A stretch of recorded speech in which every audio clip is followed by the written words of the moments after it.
এমন কি দোষ ছিল রাতুলের যার জন্য তুলি রাতুলকে ছেড়ে চলে গেছে? বুঝতে পারছি না কিছুই। কি হয়েছিল আমার খুব জানতে ইচ্ছে করছে, কিন্তু রাতুল আমাকে কিছুই বলবে না। আমি জানি আমি কি তুলিকে জিজ্ঞাসা করব, মনে হয় না সেটা ঠিক হবে।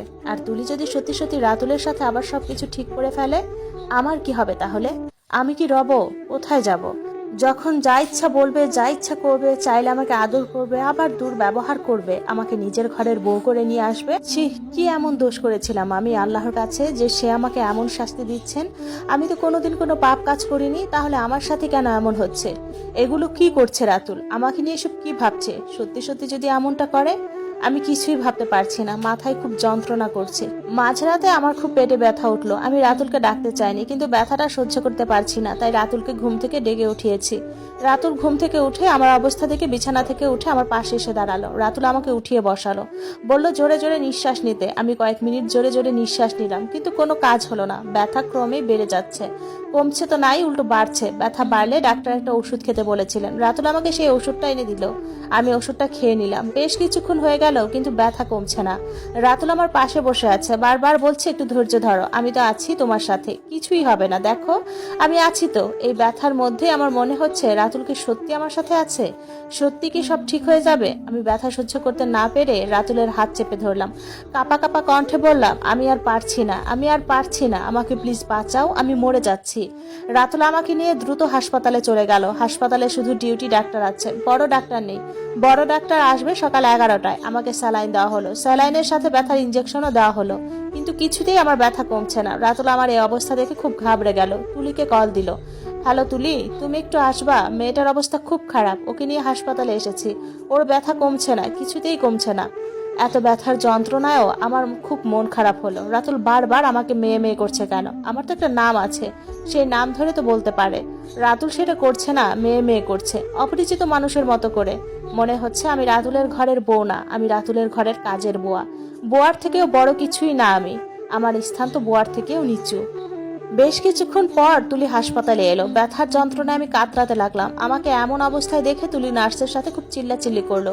তুলি আর রাতুল আমার বেডের পাশের চেয়ারে বসে আছে। তুলি আমার মাথায় হাত বুলিয়ে দিচ্ছে, আর একটু পরপর আমাকে বলছে, বোন তুমি একটুও ঘাবড়ায়ো না, সব কিছু ঠিক হয়ে যাবে। প্রেগনেন্ট অবস্থা এমন হয়, একটু সহ্য করো। এমন ভাবে আমাকে বলছে আর মাথায় হাত বুলিয়ে দিচ্ছে, মনে হচ্ছে আমার বড় বোন। আমার যদি বড় বোন থাকতো, সেও ঠিক এইভাবে আমার পাশে বসে আমার মাথায় হাত বুলিয়ে দিত। তুলিকে আপু বলে রাখতে ইচ্ছা করছে, খুব ইচ্ছা করছে। বেশ কিছুক্ষণ পর তুলি আমার কোমরে হাত দিয়ে আমাকে একটু সরিয়ে দিয়ে বলল, এত রক্ত কেন এখানে, এত রক্ত কেন? তাই তো বলি, বেডটা লাল লাল হয়ে আছে কেন?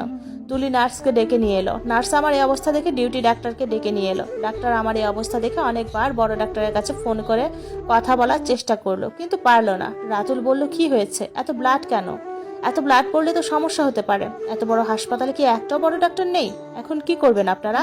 দেখছি স্যার, আমরা কি করতে পারি। দেখছি কি, রোগী মরে গেলেও কি আপনারা দেখছি বলেন? স্যার, আমরা চেষ্টা করছি। আমার বেড পুরোটা রক্তে মেখে গেল। তুলি রাতুলকে বের করে দিয়ে কোনো রকমে আমার ড্রেস চেঞ্জ করে দিল, কিন্তু কাজ হলো না, আবার রক্ত পড়ছে। নার্স আমাকে একটা প্যাড পরিয়ে দিল যাতে কাপড় নষ্ট না হয়। রক্ত পড়ার সাথে সাথে আমার পেটে ব্যথাও বাড়তে থাকে। মনে হচ্ছে আমার পেটটা না থাকলেই ভালো হতো, এত ব্যথা থেকে মরে যাওয়াটাও ভালো। আমি এই ব্যথা সহ্য করতে পারছি না, কোনোভাবেই সহ্য করতে পারছি না। আস্তে আস্তে ব্যথা বেড়েই যাচ্ছে। কিছুক্ষণের মধ্যে আমি জ্ঞান হারিয়ে ফেললাম। আমার জ্ঞান ফিরলো পরের দিন দুপুরে। এর মধ্যে কি হয়েছে আমি কিছুই জানি না। জ্ঞান ফেরার পর আমি বুঝতে পারলাম আমার পেটে ব্যথা নেই, পেটটাও খুব হালকা হালকা লাগছে। রাতুল আমার পাশে বসে আছে। রাতুলের মুখটা চিন্তায় কেমন যেন হয়ে গেছে। তুলিও আছে এখানে, তুলিকেও কেমন চিন্তিত মনে হচ্ছে। খারাপ কিছু কি হয়েছে বুঝতে পারছি না কি হয়েছে। আমি রাতুলকে জিজ্ঞাসা করলাম, কি হয়েছে, এমন লাগছে কেন সবাইকে? রাতুল কিছু বলল না। আমি আবার জিজ্ঞাসা করলাম, কি হয়েছে, আমাকে কেউ বলবা?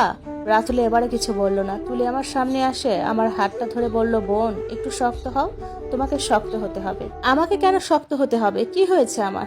বাচ্চাটা নেই, বাচ্চাটা পেটেই মারা গেছে। ডাক্তার মৃত বাচ্চা পেট থেকে বের করেছে। আমি তুলির কথা শুনে সাথে সাথে আমার পেটে হাত দিলাম। আমার পেটে আমার সন্তান নেই, আমার সন্তান নেই, আমার সন্তান মারা গেছে। আমি কিছুই বুঝতে পারছি না কি করব। এই সন্তানটাই আমার বেঁচে থাকার একমাত্র ভরসা ছিল, আর এই ভরসার কাছ থেকে চলে গেল। আল্লাহ আর কত শাস্তি দিবেন আমাকে, আর কত, আর কি কি আমার কাছ থেকে কেড়ে নেবেন? আর কি আছে আমার কাছ থেকে কেড়ে নেওয়ার মতো? আমাকে কেন নিয়ে গেল না? কেন আমাকে বাঁচিয়ে রেখেছেন? আরো কষ্ট দেবার জন্য? আমার বাচ্চাটার সাথে আমাকে কেন নিয়ে গেল না? কেন আমাকে এত শাস্তি দিচ্ছেন কেন? আমার বাচ্চাটা নেই আমার সাথে, আমি কি নিয়ে বাঁচবো? তুলি আমাকে সান্ত্বনা দিতে দিতে বলল, বোন তুমি ধৈর্য ধরো, তোমাদের আবার সন্তান হবে। আল্লাহ হয়তো কোনো কিছু ভেবে এটা করেছেন, তুমি একটু ধৈর্য ধরো বোন, এমন করে ভেঙে পড়ো না বোন, তোমাকে শক্ত থাকতে হবে। আমাকে আরো 2 দিন হাসপাতালে থাকতে হলো। এই 2 দিন তুলি আমার দেখাশোনা করলো একদম নিজের বোনের মতো করে, আমাকে কোনো কিছুই কমতি বুঝতে দিল না। এই 2 দিনে তুলি আমাকে আমার কষ্ট থেকে অনেকটাই দূরে সরিয়ে এনেছে, আমি অনেকটাও স্বাভাবিক হতে পেরেছি। হাসপাতাল থেকে আমাকে রিলিজ দিয়ে দিল। রাতুল আমাকে নিয়ে বাসায় চলে এলো, তুলি বাসায় এলো না। হাসপাতাল থেকে আমাকে গাড়িতে উঠিয়ে দিয়ে চলে গেল। কেন যেন মনে হচ্ছে তুলি আমার সাথে এলেই ভালো হতো, কেমন যেন একটু মন খারাপ লাগছে তুলি চলে যাওয়াতে। কিন্তু আমার তো এমন লাগা উচিত না, আমার কেন এমন লাগছে? আমার জীবনের সব থেকে বড় সমস্যা তো তুলি, আমার সব কষ্টের কারণ। তাহলে কেন তুলির জন্য আমার খারাপ লাগছে?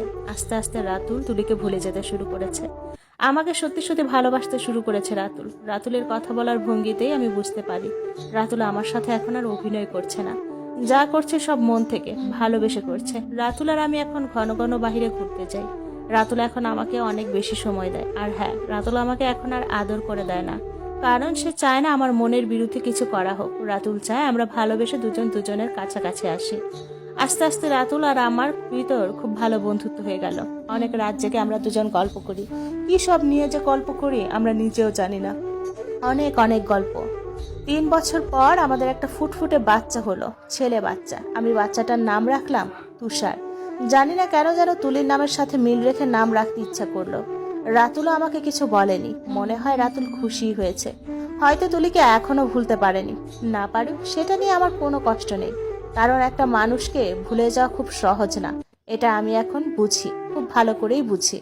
কারণ তুলিকে আমি নিজেই ভুলতে পারিনি, তবে রাতুল যে আমাকে তার স্ত্রী হিসেবে মেনে নিয়েছে, মন থেকে আমাকে তার জীবনসঙ্গী হিসেবে মেনে নিয়েছে, এটাই আমার জন্য অনেক বড় পাওয়া। আর তুলি যদি রাতুলের জীবনে ফিরে আসতো তাহলে তো আমার জীবনটাই নষ্ট হয়ে যেত।